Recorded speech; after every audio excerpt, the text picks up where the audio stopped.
You are a Bangladeshi citizen, तो आप इसको लेके क्या रिएक्शन देंगे और क्या करेंगे, क्योंकि you are a member of the assembly also.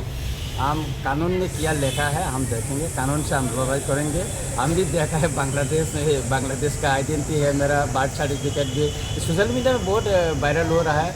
Headline Tripura में भी लिखा है और दैनिक संबाद में भी लिखा है, तो वायरल हो। बाकी जो सोशल मीडिया में बहुत वायरल हो रहा है।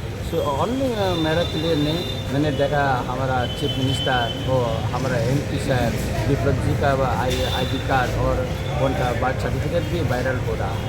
हम कानून में क्या है, हम कानून से लड़ाई करेंगे और वो जो हमारे असेंबली का जो प्रिविलेज कमिटी है हम वहाँ में कंप्लेन करेंगे और जल्दी एक्शन के लिए हम मांगेंगे। স্যার এটা কি ফেক নাকি এটা সম্পূর্ণ ফেক। আপনারা বলুন, আমার এখানে তো মানে কি বলবো, আমার দাদুর থেকে তো এখানে আপনারা তো বলেন না আমি কি বাংলাদেশি এখানে। এখন কথা হচ্ছে কি এটা কোথায় ওরা পেয়েছে, কোথায় কী কে বানিয়েছে, এটা বানিয়ে এটা ভাইরাল করেছে, সেটা খুঁজে বাইর করার জন্য আমি কেস করব। আইনের মাধ্যমে আমি লড়াই করব। ওরা যারা এটা বিরোধিতা আমার এগেন্সে যারা ভাইরাল করেছে এই ID কার্ড এবং জন্ম সার্টিফিকেট নিয়ে আমি আইনের লড়াই করব। স্যার একটা কমন চিজ আমরা